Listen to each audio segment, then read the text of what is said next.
بسم اللہ الرحمن الرحیم۔ ہاجرہ نے اس روز بازار میں سودا سلف خریدتے کچھ زیادہ ہی وقت لگا دیا۔ وہ لوگوں کو دیکھ دیکھ کر حیران ہو رہی تھی، لیکن گھر آئی تو وہاں مردنی چھائی ہوئی تھی۔ وہ گھر والوں سے کچھ پوچھنا چاہتی تھی، لیکن اسے یہی پتہ نہیں چل رہا تھا کہ وہ کیا پوچھنا چاہتی ہے۔ وہ تو سیدھی سادھی لڑکی تھی۔ وزیر آباد کے بڑے بڑے دانش مندوں کو بھی معلوم نہیں تھا کہ انڈین ایئر فورس کے لڑاکا بمبار طیاروں نے ان چھوٹے چھوٹے ریلوے اسٹیشنوں پر کھڑی نہتی ریل گاڑیوں کو کیوں نشانہ بنایا ہے۔ یہ بھارت کے جاسوسوں کا کمال تھا۔ وزیر آباد کے لوگوں کے وہم و گمان میں بھی نہ تھا کہ ان کے فلک شگاف نعرے ان سرگوشیوں کو نہیں دبا سکتے جو اسی شہر میں اٹھ اٹھ کر سرحد پار بھارت کی انٹیلیجنس تک جا پہنچ رہی تھیں۔ اتنی دور تک یہ سرگوشیاں نعروں سے بھی بلند آواز میں سنائی دے رہی تھیں۔ بھارت کے یہ طیارے خود ہی نہیں آئے تھے، بلائے گئے تھے۔ شہر کی تاریکی میں لاہور ریلوے اسٹیشن سے ایک مال گاڑی روانہ ہوئی تھی، جس میں فوجی سامان اور گولہ بارود بھرا ہوا تھا۔ اس گاڑی کی منزل سیال کوٹ تھی۔ اسے وزیر آباد کے راستے سیال کوٹ تک پہنچنا تھا۔ بھارت کے جاسوسوں نے سرحد پار اس گاڑی کی روانگی اور اس کی جنگی اہمیت کی اطلاع دے دی تھی۔ اس گاڑی کو راستے میں تباہ کرنے کے لیے انڈین ایئر فورس کے طیارے ایسے وقت بھیجے گئے تھے جو صبح طلوع ہونے کا وقت تھا۔ بھارت کے سورماؤں نے بالکل صحیح اطلاع بھیجی تھی، لیکن اس اطلاع پر عمل کرنے والوں میں سے کچھ کوتاہی ہو گئی۔ حملہ آور طیارے اس وقت آئے جب یہ مال گاڑی وزیر آباد ریلوے اسٹیشن پر کھڑی تھی یا کہیں رکے بغیر وقت سے پہلے خطرے سے نکل گئی تھی۔ جب بھارت کے ہوا باز آئے تو اسے اصل شکار کو نہ پا کر اس علاقے میں جہاں کہیں کوئی ریل گاڑی کھڑی دیکھی، انہوں نے اس پر راکٹ یا بم گرا دیے۔ انہیں توقع تھی کہ وہ گاڑی انہیں میں سے کوئی ایک ہوگی۔ صرف وزیر آباد میں ہی نہیں، تمام تر پاکستان میں لوگوں کی یہ حالت ہو گئی تھی کہ پتہ چلا کہ محاذ کے زخمیوں کے لیے خون کی ضرورت ہے۔ مرد، عورتیں، بچے، بوڑھے اور مریض بھی ہسپتالوں، ریڈ کراس کے مرکزی دفتروں پر جا پہنچے اور اپنی رگوں سے خون نکلوا کر خون کے تالاب جمع کر دیے۔ وزیر آباد کی تو یہ کیفیت تھی کہ جن کے پاس سکوٹر، موٹر سائیکل یا گاڑی تھی، وہ اپنے ساتھ جتنے بھی آدمی بٹھا سکتے تھے بٹھا کر خون دینے کے لیے لاہور چلے گئے۔ وہ لڑکیاں جو برقعوں میں مستور اور چادروں میں بند رہتی تھیں، اور وہ لڑکیاں جو بال کٹوائے تنگ لباس میں نیم اریاں نظر آتی تھیں، ایک مرکز پر جمع ہو گئیں۔ ہمیں کوئی کام بتاؤ، ان سب کا ایک ہی مطالبہ تھا، ہمیں ان ہسپتالوں میں بھیج دو جہاں محاذ کے زخمیوں کو لایا جاتا ہے۔ نوجوان جو راہوں میں کھڑے ان لڑکیوں سے چھیڑ خانی کو جینے کا مقصد سمجھتے تھے اور جن کا کردار لذت پرستی سے مرکب تھا، وہ انہی لڑکیوں کے دوش بدوش شہری محاذ پر یکجا ہو گئے۔ جنس مٹ گئی، مرد مٹ گیا، عورت مٹ گئی، اور ایک فرد نے جنم لیا جس کا نام پاکستانی تھا۔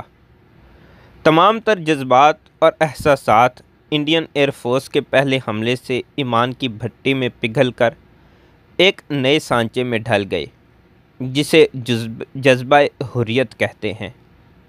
پاکستان میدان حر کا وطن بن گیا۔ کسی نے کہہ دیا کہ وطن کے دفاع کے لیے پیسہ چاہیے، تو لوگوں نے عیاشیاں اور روزمرہ کی ضروریات بھی ملتوی کر دیں اور اپنی توفیق سے بڑھ کر بینکوں میں روپے پیسے کے انبار لگا دیے۔ کچھ ایسے بھی تھے جنہوں نے اپنی بچیوں کے جہیز کے زیورات دفاعی فنڈ کے حوالے کر دیے۔ جس کے پاس پیسہ نہ تھا اس نے آٹے کا کنستر ہی دے دیا۔ جگہ جگہ قطاریں نظر آنے لگیں، خون دینے کے لیے قطاریں، پیسے جمع کرانے کے لیے قطاریں، فوجیوں کے لیے تحفے تحائف دینے کے لیے قطاریں۔ شاہراہ پاکستان کے دونوں طرف فوجیوں کو نعرے لگا لگا کر رخصت کرنے کے لیے کتاریں۔ قوم کتار اندر کتار منظم ہو گئی۔ قوم نے اپنے آپ کو پہچان لیا۔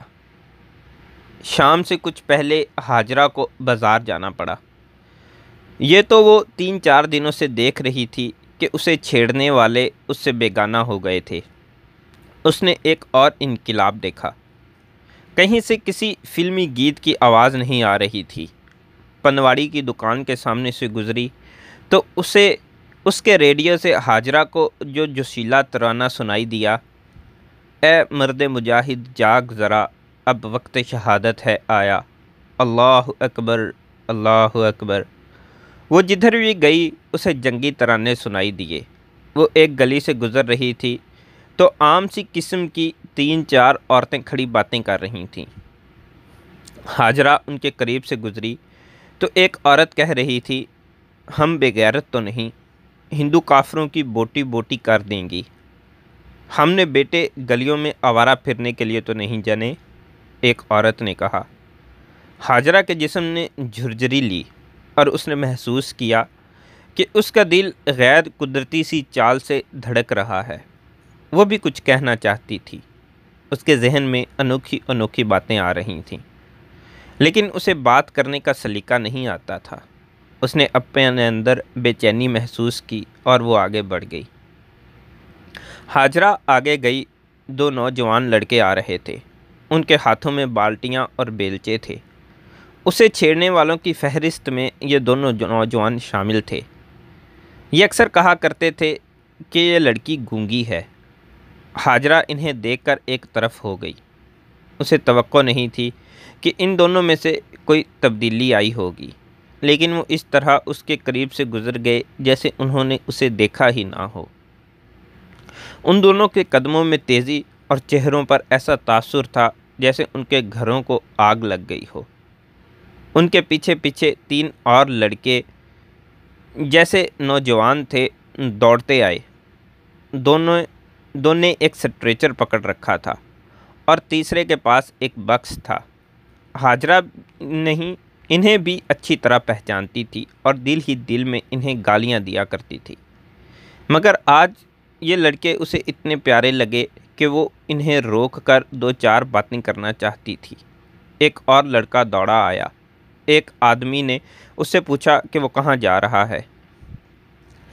ARP پوسٹ پر سامان اکٹھا کر رہے ہیں، لڑکے نے سنجیدہ سے لہجے میں کہا۔ معلوم نہیں کس وقت شہر پر بمباری ہو جائے، زخمیوں کو ملبے سے نکالنے کے لیے سامان پورا ہونا چاہیے۔ ہاجرہ اس کے قریب رک گئی۔ حاجو، اس لڑکے نے ہاجرہ کے پاس رک کر کہا، تم ڈری ہوئی معلوم ہوتی ہو، دل مضبوط رکھو، بم گریں تو گھبرانا نہیں، اللہ مالک ہے، کچھ نہیں ہوگا، کچھ ہو بھی گیا تو ہم سنبھال لیں گے۔ چناب کے پلوں پر جہازوں کو مار گرانے والی توپیں اور مشین گنیں لگ گئی ہیں۔ ہاجرہ کے جی میں آئی کہ اس لڑکے کا منہ چوم لے، حالانکہ اس لڑکے نے ایک بار اس کا دوپٹہ کھینچ کر سر سے اتار دیا تھا۔ آج یہ لڑکا اسے افضال کی طرح اچھے لگنے لگے۔ اس کے جی میں آئی کہ وزیر آباد کے ہر گھر میں جائے اور اپنے جیسی جوان لڑکیوں سے کہے، بم گریں تو گھبرانا نہیں، لڑکے سنبھال لیں گے۔ 6 ستمبر 1965 کی دوپہر دشمن اس طوفانی یلغار کو روک لیا گیا تھا، لیکن ابھی وثوق سے نہیں کہا جا سکتا تھا کہ بھارتی لشکر نہر کے پار ہی رکا رہے گا۔ بھارتی حکومت نے پاکستانی قوم کا جذبہ مجروح کرنے کے لیے ایک تو اپنے ریڈیو سے یہ بے بنیاد خبر نشر کی تھی کہ انڈین آرمی لاہور پر قابض ہو گئی ہے۔ ہندو لیڈروں نے دوسرا کمال یہ کر دکھایا کہ برطانیہ کے نشری ادارے بی بی سی سے یہی خبر نشر کرا دی۔ دشمن 18 برسوں سے پاکستان کو ختم کرنے کی تیاریاں کر رہا تھا۔ بھارت کے پہلے وزیر خارجہ سردار پٹیل نے، جسے ہندو مرد آہن کہتے تھے، پاکستان کے معرض وجود میں آتے ہی ڈنکے کی چوٹ پر کہا تھا ہم پاکستان کو اس قابل بننے ہی نہیں دیں گے کہ وہ ہمارا ایک بھی وار سہ سکے۔ مہاتما گاندھی تو یہی کہتے کہتے مر گیا۔ پاکستان کے وجود کو بھارت کی تاریخ کسی قیمت پر تسلیم نہیں کر سکتی۔ بھارت کے سب سے پہلے وزیر اعظم پنڈت نہرو نے، جسے ہندو مہاتما گاندھی کے بعد کا درجہ دیتے ہیں، کہا تھا ہم دریاؤں اور نہروں کا پانی بند کر کے پاکستان کو ریگستان بنا ڈالیں گے۔ بھارت کے ان حکمرانوں نے 18 برس اپنی رعایا کو بھوکا ننگا رکھ کر 6 ستمبر 1965 کے حملے کے لیے اسلحہ بارود جمع کیا تھا۔ انہوں نے لوگوں کی خون پسینے کی کمائی پر ظالمانہ ٹیکس لگا کر فرانس، برطانیہ اور روس سے جدید لڑاکا بمبار طیارے خریدے تھے۔ امریکہ کو چین کا بھوت دکھا کر دور مار توپیں لی تھیں اور امریکہ کے جنگی ماہرین سے ماؤنٹین ڈویژن تیار کرائے تھے۔ ہمارے دشمن نے 10 لاکھ فوجیوں کو 6 ستمبر 1965 کے لیے ہی پالا پوسا تھا۔ امریکہ نے بھارتیوں کو اسلحہ بارود کے وہ بند بکس بھی دیے تھے جو پاکستان کے فوج امداد کے لیے الگ رکھے ہوئے تھے۔ پاکستان اور اسلام کے اس دشمن کو اپنی بے پناہ جنگی طاقت پر اس قدر ناز کامل تھا کہ انڈین آرمی کے commander in chief general Chaudhuri نے اعلان کر دیا تھا کہ وہ 9 بجے صبح تک لاہور پر قبضہ کر لے گا اور 12 بجے لاہور میں جشن فتح منائے گا۔ اس نے اپنے کمانڈروں سے کہا تھا کہ وہ انہیں لاہور جم خانہ میں وسکی پلائے گا۔ ادھر لاہور کے دفاع میں لڑنے والے ڈویژن کے کمانڈر نے آرڈر آف دی ڈے دیا: پاکستانیوں، آخری سپاہی تک، آخری گولی تک لڑو، سنگینوں سے، خالی ہاتھوں سے، ناخنوں سے لڑو، اپنے وطن کا 1 انچ بھی دشمن کے قبضے میں نہ جانے دو۔ کفر کی اس یلغار کے سامنے BRB نہر بڑی تمکنت سے بہہ رہی تھی۔ یہ پہلی بڑی نہر ہے جو پاکستانیوں نے کسی ملک کی مدد کے بغیر اور بغیر کسی مشینری کے اپنے ہاتھوں کھودی تھی۔ اس نہر میں پاکستانیوں کا اپنا پسینہ، اپنی کمائی اور اپنا جذبہ حب الوطنی رواں دواں تھا۔ اسکولوں کالجوں کے لڑکوں نے، دفتروں کے چھوٹے بڑے افسروں، کلرکوں اور چپڑاسیوں نے، دکانداروں اور کسانوں نے، اسکولوں کالجوں کے اساتذہ اور تانگہ بانوں نے مل کر یہ نہر کھودی تھی اور اس پر بڑے ہی پکے پل بنائے تھے۔ پاکستان کے ایک بہت بڑے خطے کو جسے نہر ریگستان بنانا چاہتا تھا، جسے نہرو ریگستان بنانا چاہتا تھا، BRB نے سبزہ زار بنا دیا تھا۔ آج اس کی روانی میں دشمن کی توپوں اور ٹینکوں کے گولے پھٹ رہے تھے اور ٹینک اس نہر کو پھلانگنے کے لیے پلوں کی طرف دھاڑتے چلے آ رہے تھے۔ نہر کا پانی اچھل اچھل کر دشمن کے گولوں کو ٹھنڈا کرتا چلا آ رہا تھا اور پلوں پر پاک فوج کے جیلوں نے جان کی بازی لگا دی تھی۔ وہ نہر جو پاکستانیوں نے اپنا پسینہ بہا کر کھودی تھی، آج ان سے خون کے نذرانے مانگ رہی تھی۔ پاکستان کے سرحد کے ساتھ ساتھ ہری کھیتیوں میں سے گزرتی یہ نہر پاک فوج کے لیے اپنی بہن کی مانگ بن گئی تھی اور اس مانگ کی لاج رکھنے کے لیے پاک فوج کے پیادہ دستے دشمن کے ٹینکوں کے سامنے گوشت پوشت کی بارودی سرنگیں بن گئے تھے۔ لاہور پر دشمن کے جن 3 ڈویژنوں اور 2 بریگیڈوں نے حملہ کیا تھا، ان کے کور کمانڈر نے اعلان کیا تھا کہ ہم لاہور پر قبضہ کرنے کے لیے 60 سے 80% نفری مروا دیں گے۔ ادھر پاکستانی سرفروش لاہور کو بچانے کے لیے 100% مرنے کی قسم کھا کر لڑ رہے تھے۔ لیفٹیننٹ اقبال بیدیاں سیکٹر میں ایسٹ بنگال ریجیمنٹ کی ایک بٹالین کے ساتھ تھا۔ وہ ابھی 2nd لیفٹیننٹ تھا۔ اکیڈمی سے ٹریننگ ختم کر کے وہ ابھی آیا تھا۔ اس ٹریننگ نے اس کے جسم کو تو فوجی بنا دیا تھا، لیکن ذہنی لحاظ سے وہ ابھی تک کالج کا آوارہ طالب علم تھا۔ جس نے باپ کے روپے پیسے پر اوباش پن کے سوا کچھ نہیں سیکھا تھا۔ اس کا فوج میں بھرتی ہو جانا محض فرار تھا۔ وہ ٹریننگ کے دوران بھی اوباش اور کھلنڈرا رہا تھا۔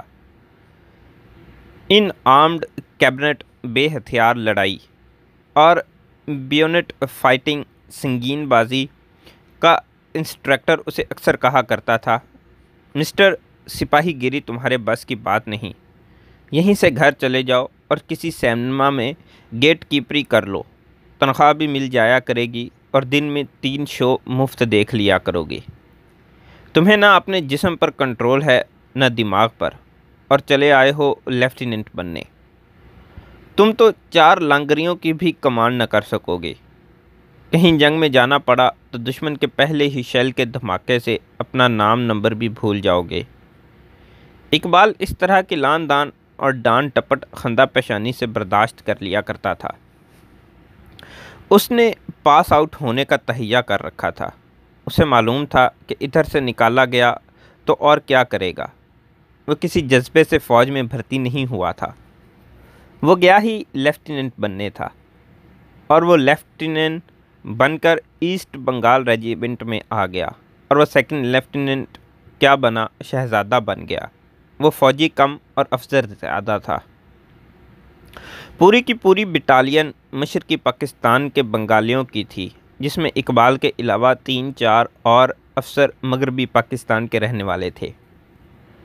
مشرقی پاکستان کے چھوٹے چھوٹے، دبلے دبلے، سانولے سانولے اور بعض سیاہ کالے سپاہی اور عہدے دار وغیرہ اسے سلیوٹ کیا کرتے تو اس کی گردن مہاراجوں اور نوابوں کی طرح تن جایا کرتی تھی۔ وہ انہیں بنگال کے مچھیرے اور دھان اگانے والے کسانوں سے بڑھ کر کوئی اہمیت نہیں دیتا تھا۔ یہ عجیب مذاق ہے، اقبال نے اس بٹالین میں آتے ہی مغربی پاکستان کے ایک لیفٹیننٹ سے کہا تھا۔ ندیوں اور چھپڑوں کے پانی میں پلنے والی مخلوق کو ہماری حکومت نے خاکی وردی میں لپیٹ کر مغربی پاکستان کی خشکی پر لا پھینکا ہے۔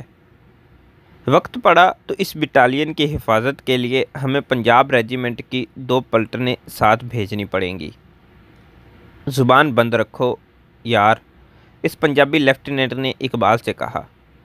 ایسی بات پھر منہ سے نہ نکالنا، ہمارے ساتھ بنگالی افسر بھی ہیں۔ یہ بنگالی اگر پیچھے پڑ گئے تو قبر تک تمہاری جان نہیں چھوڑیں گے۔ لیکن انہیں لڑائے گا کون؟ اقبال نے کہا۔ وہ وقت آیا تو یہ ہمیں بھی مروا دیں گے۔ اور وہ وقت آ گیا، آیا بھی ایسا اچانک کہ خود اقبال کو سنبھلنے کی مہلت نہ ملی۔ حالانکہ آفیسرز میں افسر ہی یہی باتیں کرتے تھے کہ پاکستان نے کشمیر میں جو کمانڈو آپریشن شروع کیا ہے، یہ دونوں ملکوں کی بڑی خون ریز جنگ کا باعث بنے گا۔ 1 ستمبر کے روز جب اس کی بٹالین کو آدھے گھنٹے کے نوٹس پر سرحد پر پہنچنے کا حکم ملا تھا تو بھی وہ اس طرح خوش و خرم رہا تھا جیسے بٹالین پکنک پر جا رہی ہو۔ لیفٹیننٹ اکرم، اقبال نے چند ہی روز پہلے اپنے ایک لیفٹیننٹ دوست سے کہا تھا، اس ویک اینڈ پر وزیر آباد جاؤں گا۔ اپنی نوکرانی سے فلرٹ کرنے کو دل بیتاب ہو گیا ہے۔ کم بخت جتنی خوبصورت ہے اتنی ہی اکھڑ ہے۔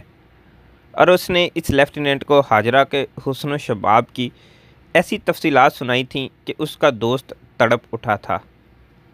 پھر مجھے بھی ساتھ لے چلو اقبال، لیفٹیننٹ اکرم نے اس سے کہا تھا۔ نوکرانی ہی ہے نا، تمہاری خالہ تو نہیں۔ کار کا بندوبست میں کر لوں گا۔ دونوں نے ہاجرہ کو کسی نہ کسی بہانے ہفتے کی شام کو لاہور لانے کا پروگرام طے کر لیا اور ایک ہوٹل بھی منتخب کر لیا تھا۔ لیکن چھمب جوڑیاں کی طرف پیش قدمی شروع ہوتے ہی اس فوج کا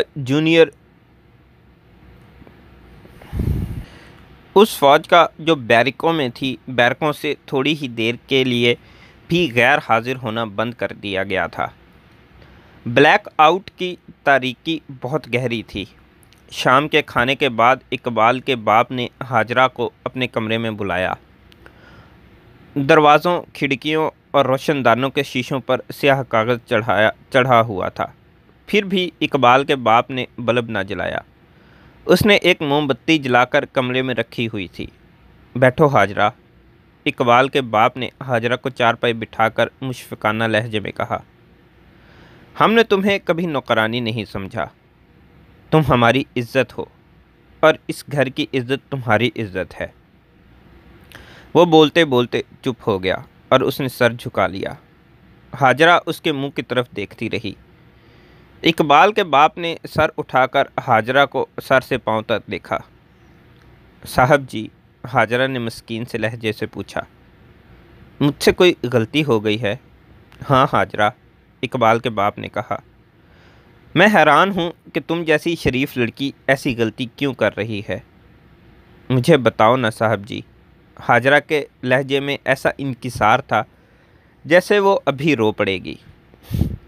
وہ جو اس محلے میں ایک جوان سا مولوی رہتا ہے، اقبال کے باپ نے پوچھا، اس کے ساتھ تمہارا کیا تعلق ہے؟ میں نے سنا ہے تم اس کے پاس جاتی ہو۔ ہاں صاحب جی، حاجرہ نے اب ذرا جرأت سے جواب دیا، میں وہاں سے گزرتے کبھی کبھی اس کے پاس بیٹھ جاتی ہوں، بس یہی اس کے ساتھ تعلق ہے۔ یہ تو ٹھیک نہیں حاجرہ بیٹی، اقبال کے باپ نے کہا، لوگ شک کرتے ہیں۔ وہ بھی یہی کہتا ہے، حاجرہ نے معصوم سے لہجے میں کہا، اس کا نام آپ کو پتہ ہوگا، افضال ہے۔ میں جب اس کے کمرے میں جاتی ہوں تو وہ میرے ساتھ بڑی اچھی باتیں کرتا ہے اور کہتا ہے کہ یہاں تمہارا آنا ٹھیک نہیں، لوگ باتیں بناتے ہیں۔ لوگ باتیں بنا چکے ہیں، اقبال کے باپ نے کہا، مجھے آج ایک آدمی نے کہا ہے کہ آپ کی نوکرانی اس آدمی کے پاس جاتی ہے۔ تم جانتی ہو ہمارا گھرانہ کتنا شریف اور نیک نام ہے، اپنے ساتھ تم ہمیں بھی بدنام کر رہی ہو۔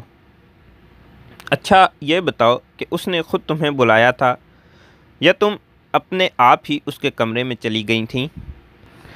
حاجرہ کے ساتھ گھر کے ہر فرد کا سلوک بڑا اچھا تھا، لیکن اقبال کے باپ کا انداز تو بہت ہی پیارا تھا۔ حاجرہ کو تو وہ اپنی بیٹیوں کی طرح سمجھتا تھا۔ اس نے جب حاجرہ اور اپنے خاندان کی رسوائی کی بات کی تو حاجرہ نے اپنی مخصوص معصومیت سے بتا دیا کہ افضال کے ساتھ اس کی پہلی ملاقات کس طرح ہوئی تھی اور وہ کتنی مرتبہ اس کے کمرے میں جا چکی ہے۔ صاحب جی، حاجرہ نے کہا، وہ تو مولوی ہے، مذہب کا بہت پکا ہے۔ میں اپنی آپ کو بتاؤں کہ میں جب اس کے کمرے میں جاتی ہوں تو اس وقت وہ اپنے آپ کو جوان لڑکی نہیں سمجھتی۔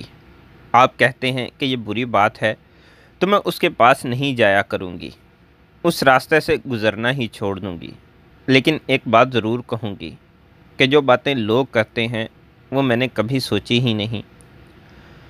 حاجرہ کے ذہن میں آئی کہ وہ اقبال کے باپ سے یہ بھی کہہ دے کہ اپنے بیٹے اقبال سے پوچھیں کہ میرا ایمان اور چال چلن کیسا ہے، لیکن وہ اس ڈر سے یہ بات نہ کہہ سکی کہ اقبال کا باپ نہیں مانے گا، الٹا اسی کی بے عزتی کر دے گا۔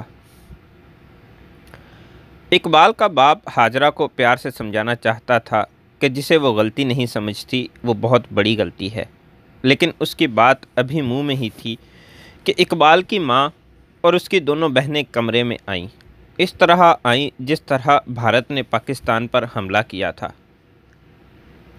اسے آپ کے لاڈ نے خراب کیا ہے، اقبال کی ماں نے اقبال کے باپ سے غصیلی آواز میں کہا، اسے نے اپنے پاس کیوں بٹھا رکھا ہے؟ ذرا آرام سے بات کرو، اقبال کے باپ نے کہا، میں اس سے وہی بات پوچھ رہا ہوں۔ پوچھنے سے کیا ہوتا ہے؟ اقبال کی ماں نے کہا، یہ اپنے کرتوت مانے گی تھوڑا ہی، اس کے سر پر آپ 2 جوتے کیوں نہیں مارتے؟ یہ تو یہی کہے گی کہ میں نے کچھ بھی نہیں کیا۔ بھولی بھالی صورت دیکھو، اقبال کی بڑی بہن شمع نے کہا، اور کرتوت دیکھو، رسوا اور بدنام کرنے کو ہمارا ہی گھر ملا تھا۔ بےہودہ باتیں مت کرو شمع، اقبال کے باپ نے کہا، اس شخص کو میں جانتا ہوں، وہ مذہب پرست انسان ہے اور محلے کے بچوں کو قرآن مجید پڑھاتا ہے۔ ہم نے ایسے کئی مولوی دیکھے ہیں، اقبال کی ماں نے کہا، وہ اسے پیسے دیتا ہوگا، وہ جوان بھی ہے اور اکیلا بھی رہتا ہے۔ سن رہی حاجو، شمع نے کہا، اب پتہ چلا کہ تو اس راستے سے گزری بھی ہے تو چٹیا سے پکڑ کر گھر سے باہر نکال پھینکوں گی۔ ابا جان، آپ اس کے ساتھ لاد پیار چھوڑ دیں، مجھے تو ڈر ہے یہ کوئی اور گل نہ کھلا بیٹھے۔ اللہ کی قسم بی بی جی، ہاجرہ نے روتے ہوئے کہا، مجھے آپ کے گھر کی عزت کا خیال ہے یا نہیں؟ مجھے اپنی عزت کا پورا پورا خیال ہے۔ پھر اس مسٹنڈے کے پاس کیا لینے جاتی ہو تو نے یہ بھی نہ سوچا کہ ہم نے تجھے اپنی بیٹی بنا کے رکھا ہوا ہے؟ اقبال کی ماں نے ہاجرہ کے سر پر ہاتھ رکھ کر اور سر کو زور زور سے ہلا کر کہا، اور تو ہے کہ ہماری عزت خاک میں ملا رہی ہے؟ اقبال کی ماں اپنے خاوند سے مخاطب ہو کر بولی، اس جیسی لڑکیوں کا کیا ہے؟ جس نے 4 پیسے ہاتھ میں دے دیے اسی کا دل خوش کرنے بیٹھ گئیں۔ گھر گھر نوکری کرنے والیوں کی عزت ہوتی ہی کہاں ہے؟ ہاجرہ نے دونوں ہاتھ اپنے کانوں پر بڑی زور سے مارے اور سر کو ہاتھوں میں تھام کر سر جھکا لیا۔ وہ اتنی روئی کہ اس کی ہچکی بند گئی۔ ایک بار پھر اس کے ذہن میں اقبال آیا، لیکن اس نے ہونٹ بھینچ لیے۔ اقبال کے باپ کو تو بولنے کی مہلت ہی نہیں مل رہی تھی۔ وہ بولنے لگتا تو اس کی بیوی یا اس کی دونوں بیٹیاں اکٹھی بول پڑتی تھیں۔ ہاجرہ بیٹی، اقبال کے باپ نے بڑی مشکل سے بات کرنے کا موقع نکالا اور بولا، قسم کھاؤ کہ تم آئندہ اس شخص کے ہاں نہیں جاؤ گی۔ نہیں جاؤں گی صاحب جی، ہاجرہ نے سسکتے ہوئے کہا، لیکن قسم نہیں کھاؤں گی۔ میں خدا سے کہوں گی کہ تو اگر میرا خدا ہے تو انصاف کر۔ اگلی شام ہی اقبال کی بڑی بہن شمع شام کے کھانے کے بعد کسی سہیلی کا نام لے کر ماں سے کہنے لگی کہ اس نے آج بلایا تھا، کہتی تھی کہ دوسری لڑکیاں بھی آئیں گی اور تم بھی آ جانا۔ رات کا وقت ہے بیٹی، ماں نے کہا، ہر طرف اندھیرا ہے، گلیاں سنسان ہیں، اس وقت نہ جاؤ۔ میں جلدی آ جاؤں گی امی، شمع نے بچوں کی سی ضد کرتے ہوئے کہا، وہ میرا انتظار کر رہی ہوں گی۔ شمع کی ماں کے ساتھ ہنسی مذاق کی باتیں کرتی باہر نکل گئی۔ اس سہیلی کا گھر دور نہیں تھا۔ ماں کو ڈر تھا کہ لڑکی کنواری ہے اور ابھی اس کا بچپنا گیا نہیں، کہیں ایسا نہ ہو کہ لڑکیوں کے ساتھ باہر نکل جائے۔ شمع کو گئے 1 گھنٹہ گزر گیا۔ اس کی ماں نے ہاجرہ سے کہا کہ وہ اسے سہیلی کے گھر سے بلا لائے۔ ہاجرہ شمع کی اس سہیلی کو جانتی تھی۔ وہ چلی گئی اور یہ جواب لائی کہ شمع کی سہیلی گھر میں ہے لیکن شمع وہاں نہیں تھی۔ وہ کہتے ہیں کہ شمع ادھر آئی ہی نہیں۔ ماں سر پکڑ کر بیٹھ گئی۔ اپنے باپ کو ابھی پتہ نہ چلنے دینا کہ شمع باہر گئی ہے۔ اقبال کی ماں نے اپنی چھوٹی لڑکی اور ہاجرہ سے کہا، میں خود جا کر دیکھتی ہوں، وہ شیخوں کی بیٹی کے ہاں چلی گئی ہوں گی۔ ماں باہر چلی گئی اور آدھے پونے گھنٹے بعد اسی حالت میں واپس آئی کہ اس کے منہ سے بات نہیں نکلتی تھی اور اس کا سر چکرا رہا تھا۔ شمع کو گئے 2 گھنٹے گزر گئے تھے۔ شمع کی شادی ہونے والی تھی۔ ماں کے دل میں اس قسم کے وسوسے آئے کہ وہ کسی کے ساتھ چلی ہی نہ گئی ہو۔ 1 گھنٹہ اور گزر گیا۔ تاریک فضا میں 2-3 طیاروں کا گونجدار سناٹا سنائی دیا۔ یہ پاک فضائیہ کے بمبار طیارے تھے جو رات کے وقت دشمن کے کسی ٹھکانے پر بمباری کے لیے بہت کم بلندی پر اڑتے جا رہے تھے۔ ان کی آواز بڑی ہی خوفناک تھی۔ اقبال کی ماں اپنے خاوند کے پاس دوڑی گئی اور اسے بتایا کہ شمع باہر نکل گئی تھی۔ 3 گھنٹے ہو گئے ہیں، ابھی تک واپس نہیں آئی، نہ ہی وہ کسی سہیلی کے گھر گئی ہے۔ باپ اچھل کر اٹھا، اسے ڈھونڈنے کہاں جاؤں؟ اقبال کے باپ نے کہا، تھوڑی دیر اور دیکھ لو، اگر نہ آئی تو میں تھانے جا کر پولیس کو اطلاع کروں گا۔ تم نے اسے اس وقت جانے ہی کیوں دیا تھا؟ بس ضد کر کے نکل گئی، اقبال کی ماں نے جواب دیا۔ پھر سب پر سناٹا طاری ہو گیا۔ اس سناٹے میں دستک سنائی دی۔ ماں اس خیال سے دروازہ کھولنے کے لیے دوڑی گئی کہ شمع آئی ہے، لیکن وہ ایک پولیس کانسٹیبل تھا۔ اس نے اقبال کی ماں سے کہا کہ کسی مرد کو باہر بھیجو۔ اقبال کا باپ گیا۔ کانسٹیبل نے اس سے اس کا نام پوچھا۔ کیا شمع آپ کی بیٹی ہے؟ کانسٹیبل نے پوچھا۔ ہاں ہاں، اقبال کے باپ نے پوچھا۔ شمع میری بیٹی ہے۔ کہاں ہے وہ؟ تھانے میں، کانسٹیبل نے جواب دیا۔ آپ میرے ساتھ چلیں اور اسے شناخت کریں۔ وہ تھانے میں کس طرح پہنچ گئی ہے؟ اقبال کے باپ نے پوچھا۔ وہ ٹھیک تو ہے؟ جی ہاں، کانسٹیبل نے جواب دیا۔ وہ بالکل ٹھیک ہے، بلکہ ہماری اور آپ کی نسبت زیادہ ٹھیک ہے۔ آپ تھانے چلیں۔ وہ تھانے کس طرح پہنچ گئی ہے؟ اقبال کی ماں نے پوچھا۔ پولیس کی گشت نے اسے ریلوے لائن سے پکڑا ہے، کانسٹیبل نے جواب دیا۔ اس کے ساتھ 2 آدمی تھے، وہ بھاگ گئے۔ اس لڑکی نے بھی بھاگنے کی کوشش کی لیکن پکڑی گئی۔ پولیس کو فوج کی طرف سے بڑا سخت حکم ملا ہے کہ ریلوے لائن اور ریلوے اسٹیشن پر ہر وقت نظر رکھو، کیونکہ اس علاقے میں سبوتاژ کا بہت خطرہ ہے۔ ہمیں بڑا پکا شک ہے کہ آپ کی بیٹی کے ساتھ جو آدمی تھے وہ دشمن کے تخریب کار جاسوس تھے۔ اگر آپ کی بیٹی ان پڑھ ہوتی تو ہم اسے فوراً چھوڑ دیتے۔ وہ کالج میں پڑھی ہوئی لڑکی ہے، اسے ہم اتنی آسانی سے نہیں چھوڑ سکتے۔ آپ کو تھانے میں لڑکی کی صرف شناخت کے لیے بلایا گیا ہے۔ شمع کی ماں اور بہن نے رونا شروع کر دیا۔ شمع کا باپ کانسٹیبل کے ساتھ چل پڑا۔ جس وقت سیکنڈ لیفٹیننٹ اقبال کا باپ چوہدری کرامت پولیس کانسٹیبل کے ساتھ اپنی بیٹی شمع کو لینے کے لیے تھانے جا رہا تھا، اس وقت اس کا بیٹا اقبال بیدیاں سیکٹر میں نہر کے کنارے اپنی پلاٹون کے ساتھ پوزیشن میں تھا۔ اس کی پلاٹون نے ابھی ایک بھی راؤنڈ فائر نہیں کیا تھا۔ اس کی ایک وجہ تو یہ تھی کہ اس پلاٹون کے سامنے دشمن ابھی واضح طور پر نہیں آیا تھا، یعنی اس پلاٹون کو اپنے ٹارگٹ ابھی پوری طرح نظر نہیں آ رہا تھا۔ اس پلاٹون کی خاموشی کی دوسری وجہ یہ تھی کہ ان کا platoon commander second lieutenant Iqbal خاموش تھا۔ وہ خاموش تو تھا لیکن بھاگ دوڑ کر رہا تھا۔ اس کی بھاگ دوڑ اپنی پلاٹون کی پوزیشنوں تک محدود تھی۔ اس کا وائرلیس آپریٹر اس کے ساتھ ساتھ بھاگ دوڑ رہا تھا۔ وہ اپنے کمپنی کمانڈر کا پیغام سنتا اور اقبال کو سنا دیتا تھا۔ ہر پیغام اقبال کی گھبراہٹ اور بقلاہٹ میں اضافہ کر رہا تھا۔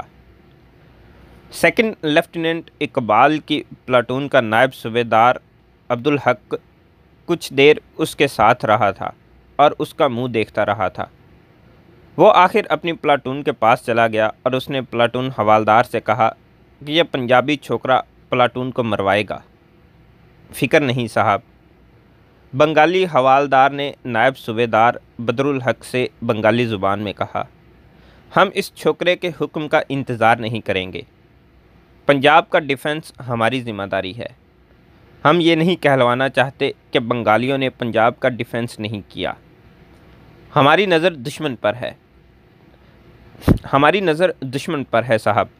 دشمن ابھی سامنے نہیں آ رہا۔ کیسے آئے گا؟ نائب صوبیدار بدرالحق نے کہا۔ ابھی ہماری 3 پوسٹیں نہر کے آگے ہیں، وہ دشمن کو نہر تک نہیں آنے دیں گی۔ انڈین آرمی نے ایک حملہ واگھا سیکٹر پر کیا تھا، دوسرا قصور سیکٹر پر اور اس کا تیسرا حملہ بیدیاں سیکٹر پر تھا۔ بیدیاں لاہور اور قصور سیکٹر کا جنکشن پوائنٹ تھا۔ وہاں BRB پر ایک سائٹ تھا۔ دشمن نے بیدیاں کی طرف پیش قدمی کر کے توپ خانے کی بے تحاشا گولہ باری کی تھی، جو ابھی تک وقفے سے جاری تھی۔ لاہور اور قصور کے دفاع میں لڑنے والے دونوں ڈویژن کمانڈروں نے 6 ستمبر کی شام تک محسوس کر لیا تھا کہ بیدیاں پر دشمن نے جو حملہ کیا ہے یہ دراصل دھوکہ ہے۔ اس کا اصل ٹارگٹ واگھا تھا، جہاں وہ اپنا پورا دباؤ ڈال کر اس سیکٹر کا دفاع توڑنا چاہتا تھا۔ دشمن کے دباؤ کا دوسرا سیکٹر قصور تھا۔ دشمن یہ دھوکہ دے کر کہ وہ بیدیاں سائفن سے لاہور کی طرف نکلنا چاہتا ہے، قصور اور لاہور کے دفاع میں لڑنے والوں کو بیدیاں سیکٹر میں اکٹھا کرنے کی کوشش کر رہا تھا۔ اسے امید تھی کہ پاک فوج کی یہ ٹروپس بیدیاں سیکٹر میں اکٹھے ہو جائیں گے تو وہ واگھا سیکٹر سے آسانی سے لاہور میں داخل ہو جائے گا۔ ہماری ڈویژن کمانڈر اس دھوکے کو بھانپ گئے۔ انہوں نے لاہور اور قصور سے توجہ نہ ہٹائی۔ وہ یہ بھی دیکھ رہے تھے کہ بیدیاں سائفن کے آگے سرحد کی طرف زمین ٹینکوں کے قابل نہیں۔ اس علاقے میں دلدل جگہ جگہ تھی۔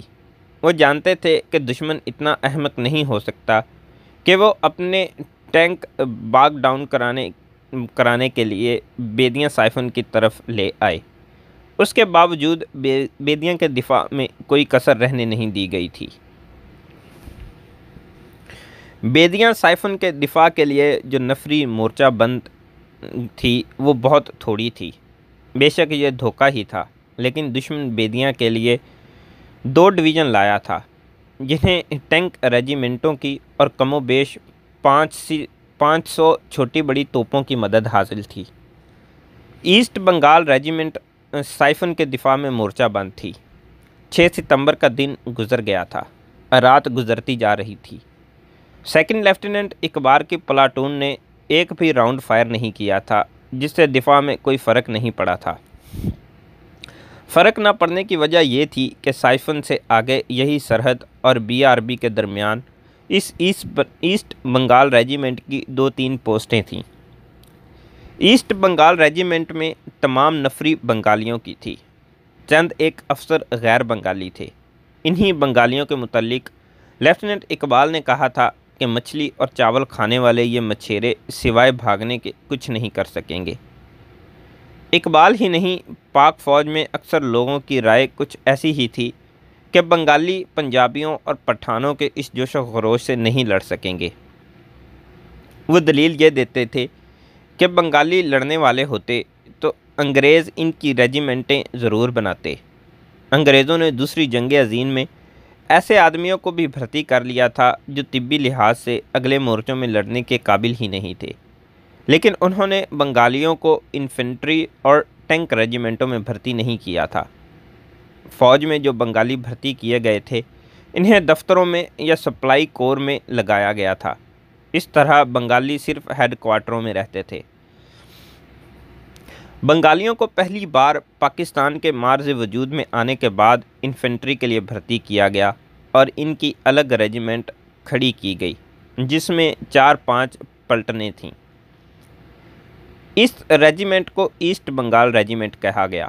خالصتاً بنگالیوں کی یہ پلٹنیں قائد اعظم کے ذاتی حکم سے کھڑی کی گئی تھیں، اور ان پلٹونوں کی ریجیمنٹ کو ریجیمنٹل کلر پرچم قائد اعظم نے اپنے ہاتھوں دیا تھا۔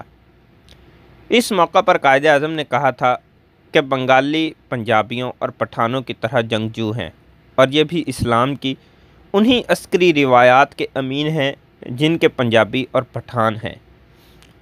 قائد اعظم نے کہا تھا کہ وقت آنے پر بنگالی ثابت کر دکھائیں گے کہ پاکستان کے ہر مسلمان کی طرح مرد مومن ہیں اور اتنی جرأت اور شجاعت رکھتے ہیں کہ اسلام کی درخشندہ روایات کو زندہ رکھیں۔ آگے چل کر ایسٹ بنگال ریجیمنٹ کو بنگال ٹائیگرز کہا گیا تھا۔ اب وہ وقت آ گیا تھا کہ پاک فوج کی نظریں بنگال ٹائیگرز پر لگی ہوئی تھیں کہ وہ قائد اعظم کی توقعات پر کہاں تک پورے اترتے ہیں۔